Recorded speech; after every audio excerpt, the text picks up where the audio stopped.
Hey guys, welcome back to the kitchen, in which today dinner will be, well, obviously chicken, because you see chicken bits sticking up here. So we're doing a chicken. And also mashed red potatoes. From friggin' scratch, of course, because we're not cheap. So, preparing the potatoes, you just get, a handful of red potatoes, chop them up into like square bits about an inch by inch. Inch square, get what I'm saying? Throw them in the pot with the water, turn it on to like medium-high heat. Let that boil for a while until the potatoes are all fork tender, meaning if you poke it a little with the fork, it just slides right in. Doesn't give you resistance. That's a trick. Learned that from my mother. Now, this is an idea that I was just given to soften up some butter. Usually I just take soft butter and shove it up underneath the skin of the chicken and rub it all over the place, just on its own, then season. But a very special person told me to go ahead and add rosemary and garlic salt to the soft butter, and that would be my cooking consultant, I suppose. So I'm doing that right now. I added some just like dry rosemary and garlic salt to the butter, and we're going to see how it goes. Should be pretty decent. Keep this going. Mixed up. There we go. Now it's all mixed. Golden. Boop, boop, boop. Alright. That goes bye-bye. And now, this is important. Take some of this butter. There's access points underneath the skin. You just kind of jam your fingers up in there with butter on them. In this case, rosemary garlic butter. And just cram that in there real good. It helps, believe me. Makes the chicken moist, which is kind of fun to say because it ticks people off. And you all know me, I'm a troublemaker. I tick people off. So now you get a bunch of butter up under there. More. Oh, and check this out. I also, let me pick up this chicken real quick. I put the giblets in the pan and the neck and everything because most whole chickens, they'll come with all that, and they make for good gravy later. You just gotta cook it with the chicken, and it gets all the drippings and whatnot, all the nasty crap that's good for our body. Tastes horrible, I swear. Who likes gravy? Yuck. Especially with red potato mash. So anyway, we've got the oven preheating already at 325. So think about the whole chicken roasting this guy. It's gonna take some time.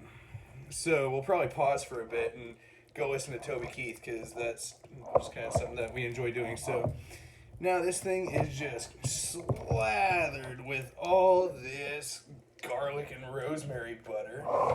And massage the chicken.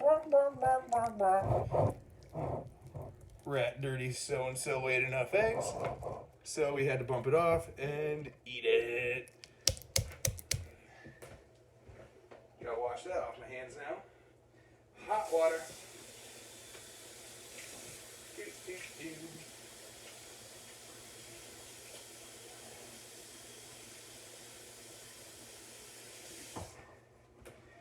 Not too different from a turkey. Like, onion is really good.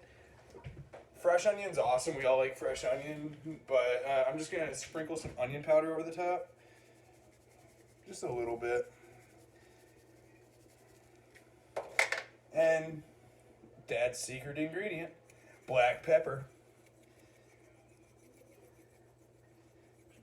Not until the chicken turns black. I mean, I used to have a black chicken. We called her Pandora. That was her name. That was legit. That's a legit story. She was a good layer. She laid big eggs, and then she got cancer and died, which is kind of a bummer end of the story. But Pandora was a good chicken anyway.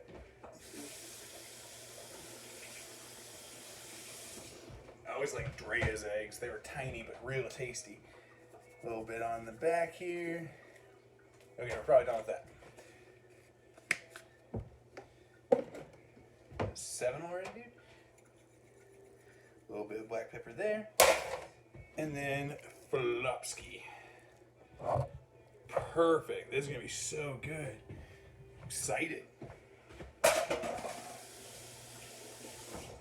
Potatoes haven't even begun to boil yet, so it's actually going really well.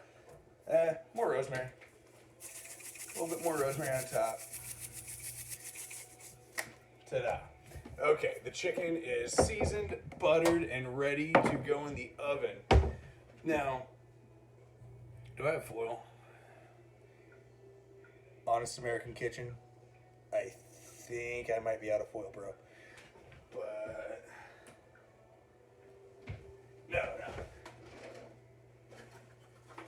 Golden Goose, dude. There's so much foil in the drawer that I didn't even know was there. This one's dead though. We'll just use the. We only need a little bit, just enough to cover. Just enough to cover this baby little chicken because this is a real tiny chicken. There we go. Cool. So we cover the chicken with foil, shut that in the oven for, let's just go with 45 minutes. That gives us time to cook the potatoes and enjoy some good country music. We'll see you in a bit. Cool, you guys were off having a couple's fondue party or whatever. I don't know what you do. Not my business. The potatoes became fork tender. And, sorry, I got a text, had to address it. Anyway. So now we take these fork tender potatoes off the heat. Bring them over here. Drain the water off them because, well, what kind of a monkey just leaves them in? That's kind of dumb. So now we've got dry potatoes. Well, they're not dry. They're just not in boiling water presently. Take the rest of the butter we had earlier. The unseasoned butter, whatever. And melt that in there. It's about half a stick of butter for 5 potatoes. It should be plenty. Good enough anyway. Get that melted in there. Because I like buttery potatoes. And if you do it right, you probably don't really even need a masher. We'll just throw that one aside because they kind of mash themselves as you mix the butter in. And what really sets it off is a little bit of, let's just use that garlic salt from earlier because I still haven't found the salt shaker. But I do have that pepper shaker. Important things in life. So, yeah, if you do it right, they'll kind of mash themselves as you go. Especially once the butter's in there, they'll get. I don't like creamy mashed potatoes unless they're instant. Like, I love instant mashed potatoes. Don't get me wrong.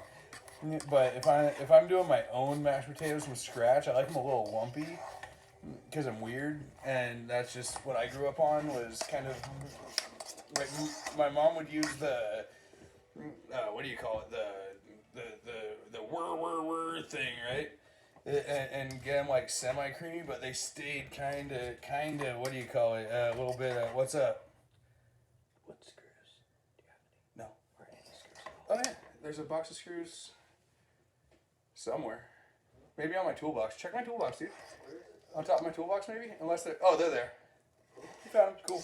Sorry, my homie was looking for some wood screws, and I happened to have some, so that kind of worked out.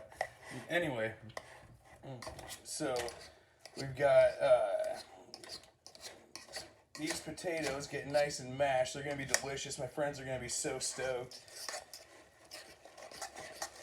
There we go. Whip them. Whip it good. Okay, so the potatoes are done.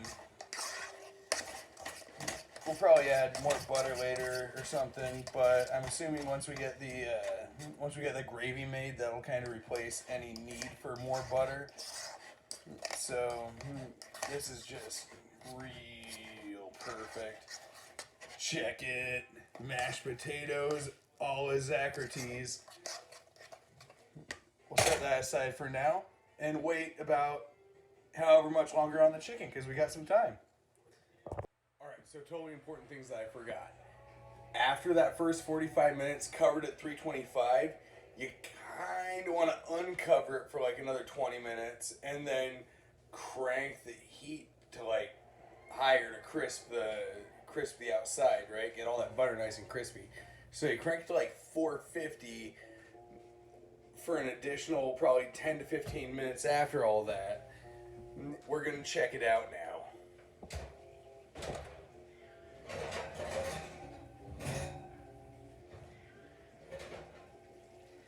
Yep. I would say that looks delicious. And we can turn off the oven. And now what we have to do is make a transfer move, for which we will need... Yep, they're working.